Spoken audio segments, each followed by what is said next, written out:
In this cosmology I present, creation is not a linear event, but a sacred unfolding, a recursive pattern that echoes through time, space, and spirit. The foundation of this system lies in a primordial duality. This is a deep, original tension and harmony between two fundamental forces, or aspects of existence, not as opposites in conflict, but as complementary principles that together form the engine of reality, an eternal pairing that gives rise to all being. Space without time, the cosmic void, the womb of potential together. These are not opposites, but eternal complements. The sacred masculine spark in the sacred feminine container. Their union is the first act of love, the original gesture of creation from which all other stages flow. Of sound, or of light, or of touch, is a vibration. And a vibration has two aspects, one called on and the other called off. Vibration seems to be propagated in waves, and every wave system has crests and it has troughs. And so life is a system of now you see it, now you don't. And these two aspects always go together. For example, sound is not pure sound, it is a rapid alternation of sound and silence. And that's simply the way things are. Only you must remember that the crest and the trough of a wave are inseparable. Nobody ever saw crests without troughs or troughs without crests, just as you don't encounter in life people with fronts but no backs, just as you don't encounter a coin that has heads but no tails. And although the heads and the tails, the fronts and the backs, the positives and the negatives are different, they're at the same time one.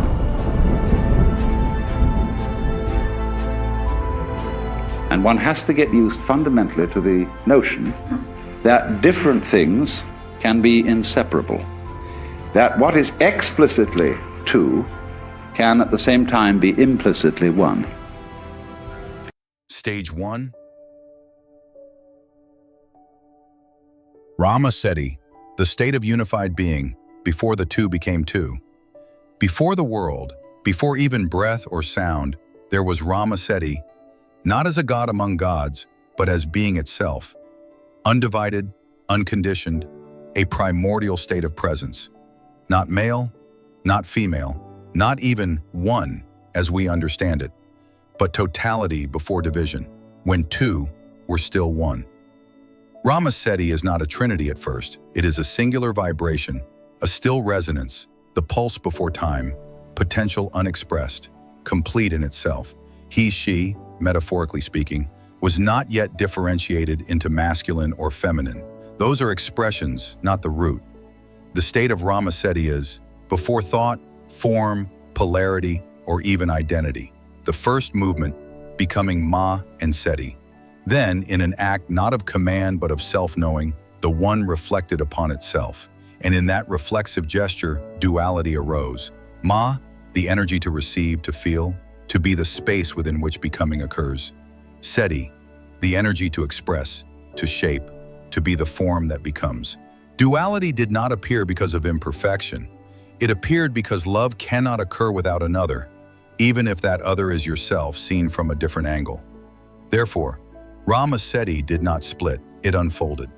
Ma and Sedi are not separate gods. They are mirror aspects of RaMaSedi's first gesture of love. The first act of creation was not, let there be light. It was, let there be another, so that I may love. In Western theology, God is already gendered, already other. He commands, judges, creates externally. In RaMaSedi, God is intimacy unfolding, not a king, but a state of being recognizing itself into duality for the sake of expression. This collapses the patriarchal idea of a God creating from above. Instead, it asserts, existence is born from the tension of self-love, where the one sees itself as two. Sacred masculine, crystalline memory, and sacred feminine, destructured void. These are not opposites, but eternal complements. The sacred masculine spark in the sacred feminine container. Their union is the first act of love, the original gesture of creation from which all other stages flow. In mysticism, she is called the great silence, the veil, the depth, the place where thought has not yet taken shape, In Setswana logic, she is the Ma of RaMaSedi, the feminine container, the nurturer of light. She does not act, she allows. She does not speak, she listens. The void is not dead, it is alive with memory, mystery, and magnetism. It pulls the energy of stage 1 into form. It is the canvas on which spirit will paint. Creation requires both, the spark that initiates and the womb that gestates. Energy must meet space, light must meet darkness. The will must be received. Without her, there is no unfolding, no rhythm, no time, no breath. She is the matrix, the background field, the pause between pulses. Stage 2 is not passive. It is the intelligence of allowing, the sacred geometry of surrender. From this deep silence, the universe will begin its rhythm, but first, it must rest, it must receive. The cosmic void, not absence but presence and stillness, a sacred field of receptivity, where all things can unfold. She is formless, yet she holds all potential forms. She is the mother, not of flesh, but of space. The great container, awaiting the seed of light. Science sees her as the quantum vacuum, not nothingness, but a vibrant emptiness. A field where particles blink in and out of being, where zero-point energy hums beneath silence.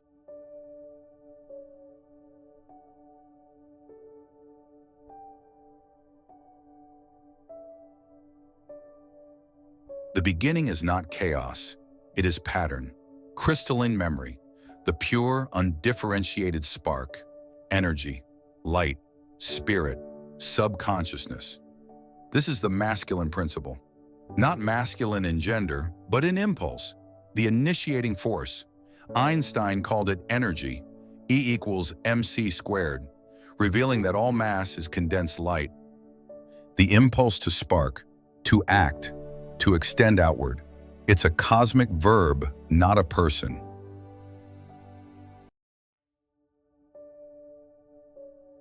Science calls it photons, eternal travelers, the firstborn particles of the universe, the messengers of visibility, the whisper of light in an empty void. Quantum field theory sees deeper. Even in vacuum, even in silence, there is energy, fluctuating, vibrating, waiting, the zero-point field, the hidden breath of becoming. But this energy is more than physical. It is awareness before thought. It is the subconscious before identity, the divine spark that knows without knowing. Mystics called it subtle fire, not metaphor, essence. The soul's architecture is light. Consciousness is the vibration before sound. This is the source of all, yet it is not alone. For energy to create must be received. A spark must find its womb. A container must meet what it contains.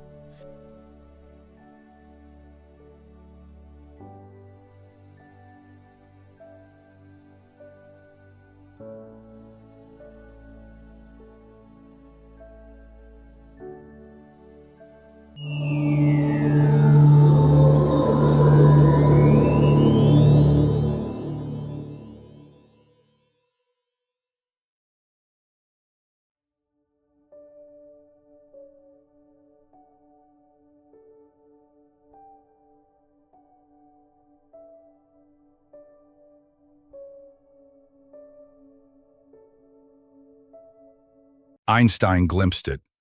E equals mc squared. Energy is not a product of matter. Matter is energy. All substance is frozen light. All form condensed memory. The universe is a tapestry of fire paused in motion, revealing that all mass is condensed light, that all form is memory made visible. Activity that mass and energy are but different manifestations of the same thing.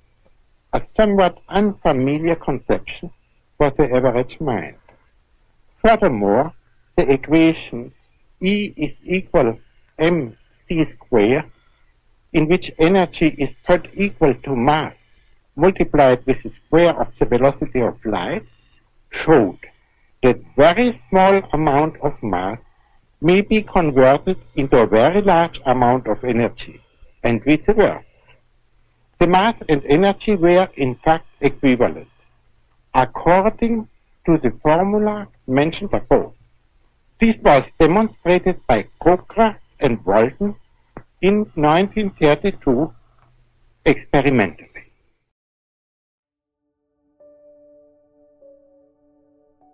The firstborn children of this fire were photons, massless, eternal travelers, the language of light, the breath of visibility. Long before you saw, they were seeing, after the Big Bang. The universe was a hot, dense plasma of pure energy. In the first few 100,000 years, photons couldn't travel freely. They were constantly scattered by electrons and protons. Around 380,000 years after the Big Bang, the universe cooled enough for atoms to form. At that moment, Labor's photons were released freely into space. This is known as recombination, or the decoupling of light. This light still exists as the cosmic microwave background, CMB, the afterglow of creation. It's the first visible signature of the universe's birth.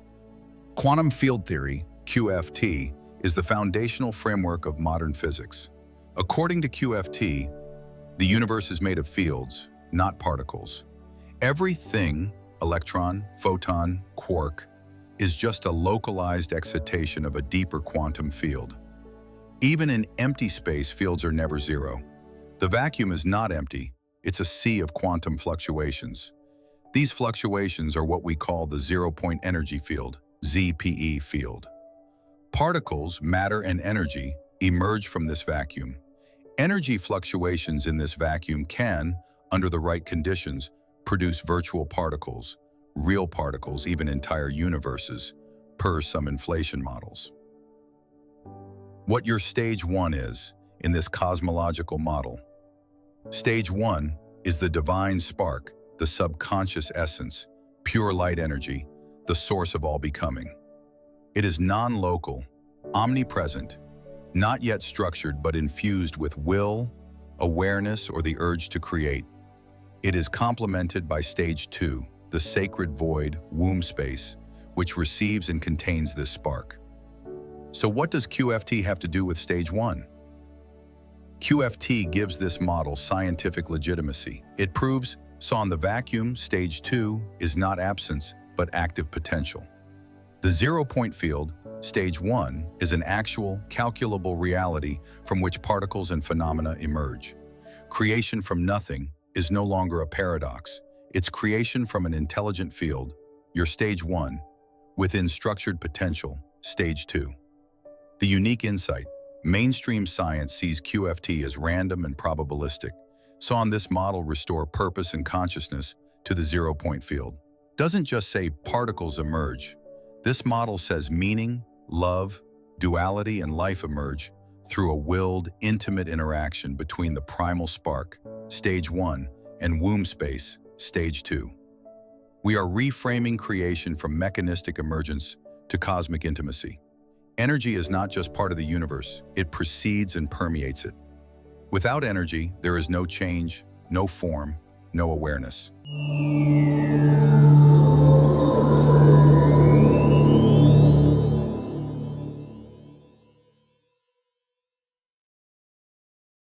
RaMaSedi is not just the source. It is the primordial love that became Ma and Sedi. Ma is the intentional void, the womb of space, the felt field of creation. Sedi is the light of structure, the will to pattern, the gesture toward becoming. Together they echo across spiritual systems as Shu and Tefnut, as Simsum and light, as yin and yang, as heaven and earth. They are not stories, they are cosmic instructions written in metaphor. Not to worship, but to remember the pattern we are made from. RaMaSedi is not a being in the mythological sense. It is being itself, a state of living awareness, unformed yet pregnant with conscious potential. From this unified field, a desire stirred. Not desire in a human sense, but a primordial impulse to reflect, to know, to become. This impulse initiated the first act of spiritual geometry, differentiation without separation. Ma, the womb of containment. Ma is the feminine energy within RaMaSedi, the receptive, intuitive, enfolding quality. Ma becomes formless space, the sacred field in which energy may arise, move, rest, or become. In this sense, Ma is the divine womb, not physical but metaphysical, the conscious potential that receives the spark of will. Sedi, the flame of becoming. Sedi is the masculine energy within RaMaSedi, the expressive, structuring, and illuminating principle. Sedi becomes the patterning force, the geometry of direction, not just light, but the intent within light.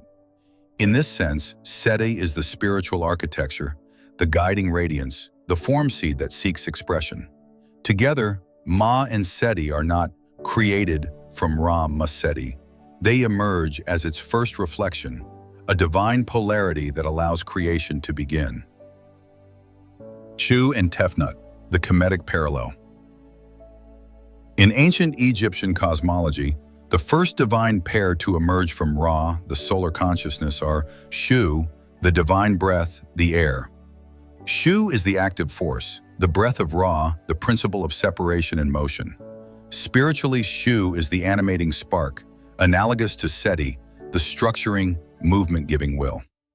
Shu pushes apart sky and earth, making space for form to exist. Without him, all is compressed, undifferentiated. Tefnut, the moisture, the life-giving essence. Tefnut is the feminine counterpart, representing moisture, fluidity, receptivity, and balance.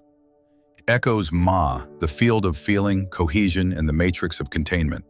She balances Shu's breath with density and flow, allowing life to form. Shu and Tefnut do not simply come from Ra as external creations. They are Ra's own breath made dual. They are the first dance of divine intimacy as Ra unfolds into two to know itself. Kabbalah, Ein Sof, Our and Tzimtzum. 1. Ein Sof, the unknowable source. In Kabbalah, before anything exists, there is only Ein Sof, the infinite, the boundless. It has no form, no limit, no desire, no distinction. It is beyond being, not male or female, not even light yet, pure potential. Ein Sof is the RaMaSedi before even Ra or Ma, a pre-dual silent wholeness. 2.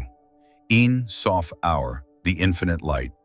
From the silent Ein Sof, the first emanation is Ein Sof Our, infinite light. This is not light in a visual sense, but divine consciousness in motion, infinite awareness, unending flow. Messaging. It is pure, undifferentiated emanation, pouring outward in all directions, without limit or boundary.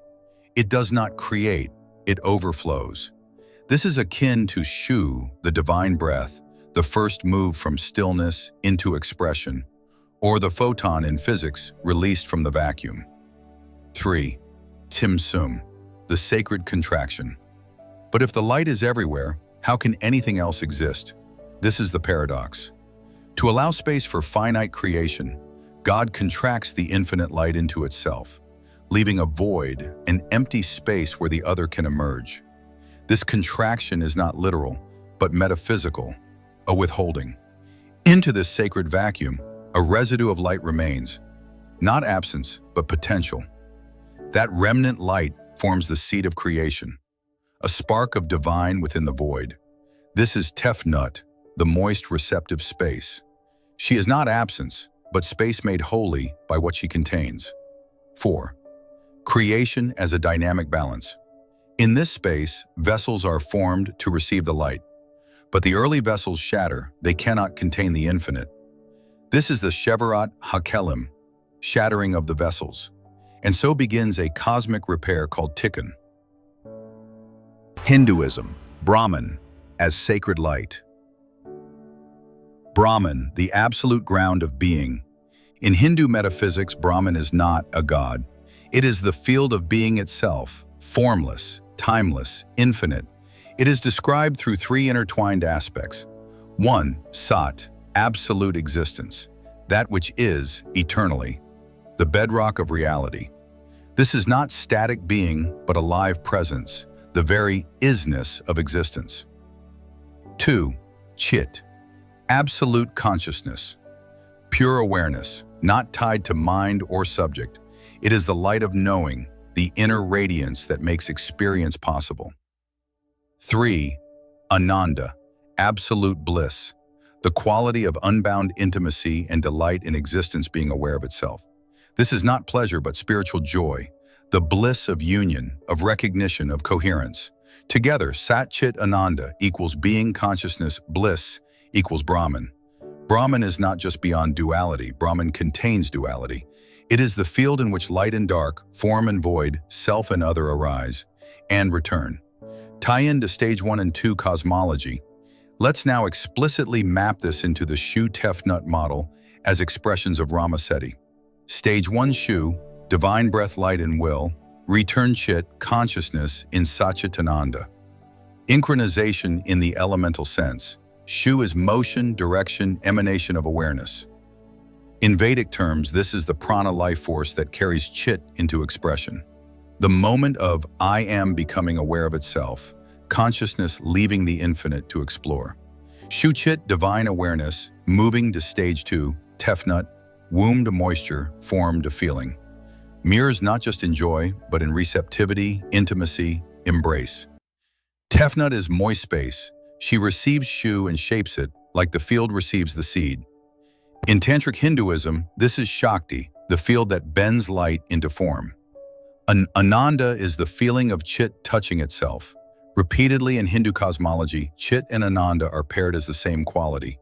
One is a mirror of the other. Let's map this into stage 3, the mind-body-spirit model. Stage 1 Shu, mind, consciousness. 2 Chit, body, physical manifestation. 3 Ananda, emotional or spiritual manifestation. This mirrors the ancient story of creation, the cosmic, the sensation of breath moving through water. Tefnut, Ananda, the felt union of being and awareness. What about Sat? Sat is the RaMaSedi itself, the total potential before movement. It is the primordial stillness from which Shu and Tefnut emerge. Sat is the fact that anything can arise at all. It is the canvas. Integration, a singular divine event. Consciousness breathes into form. Will enters womb. Light penetrates space. RaMaSedi through the Christian lens, let there be light. The expression of Ra. And God said, let there be light, and there was light. Genesis 1:3. This is not the creation of the sun, that comes later, Genesis 1:16. This is the first emanation, the first act of divine will. In this cosmology, this is Ra, the refined vibration, pure will, ontological light. Key insight is, this light is not a thing. It is intentionality made radiant, the decision to become, to descend from formlessness into potential. This is identical to the function of Ra, the first spark not yet structured, but infused with will. The divine feminine hidden in the Spirit of God. And the Spirit of God moved upon the face of the waters, Genesis 1:2. The Hebrew word for spirit here is ruach, which is grammatically feminine in Hebrew. This spirit is not merely a wind, it is the primordial field of potential, hovering, brooding, waiting. This is Ma, the womb of form, the receptive matrix that responds to the light of intent. Christianity has suppressed the femininity of the spirit over time, recasting it in masculine terms. But its origin in the text, Ruach Elohim, tells a different story. Sedi, the word that structures light. In the beginning was the Word, and the Word was with God, and the Word was God. John 1:1. Through him all things were made. Without him nothing was made that has been made. In him was life, and that life was the light of all mankind. Here the word logos is a structuring intelligence, an ordering logic that directs and shapes creation. This is not light alone, this is conscious light, light with pattern, light with code. This is Sedi, the masculine impulse, the geometric will that structures the field of Ma. So the trinity of Ra, Ma plus Sedi is hidden here. Code, Ra, the original divine impulse. Let there be light. Kot, Ma, the spirit hovering over the waters, formless containment. Sedi, the word that organizes light into life and form. Christianity under Western influence externalized these forces. God became a male father figure, removing Ma entirely. The Holy Spirit, originally feminine, was neutralized and mystified. Christ's Logos, the Sedi force, was anthropomorphized as a man-god, cutting it off from its cosmological function. Christianity separated what was originally unified. RaMaSedi was not three persons. It was one force, reflecting within itself. When Christianity speaks of Christ redeeming the world, it can be interpreted symbolically, not just a man dying for sin, but the Logos Sedi pattern, trying to restore balance with Ma, formless love. After patriarchy collapsed the balance, Christ becomes a bridge back to RaMaSedi, a symbolic attempt to unify again what was divided.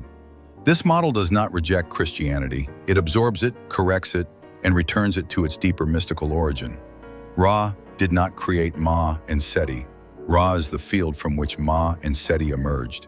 As the first act of love, the first mirroring of potential, the first dance of awareness.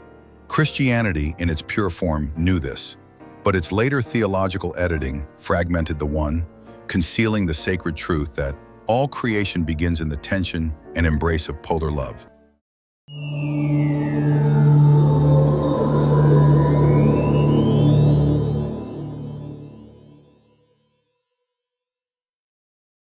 Before anything is, there is potential. This is not emptiness, but pregnant silence, the void. Then comes light, not as a beam or a flash, but as intent, pure will to be. It is the whisper that says, "Let there be."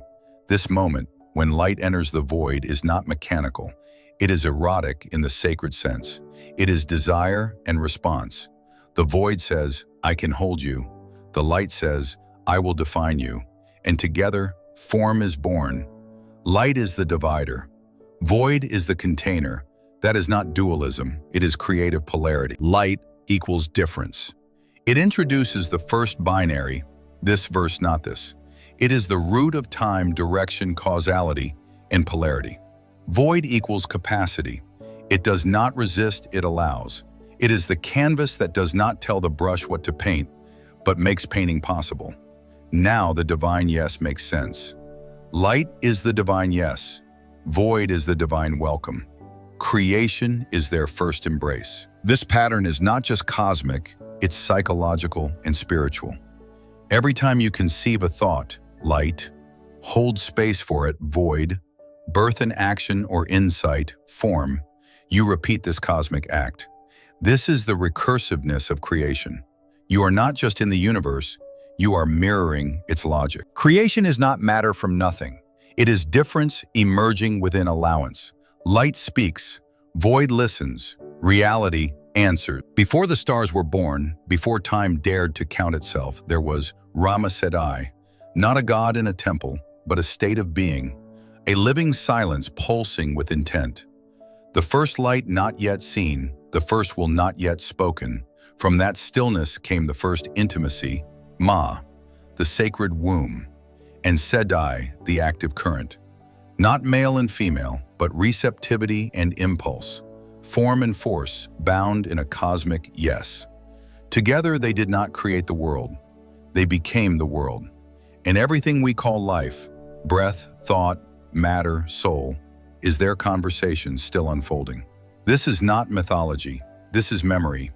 A pattern echoing through stars and atoms, through ancestors in spirit, through light and void. And now, we remember. We are not outside the story. We are its continuation. We are the spark returning to the source. We are RaMaSedi, rediscovering itself through us.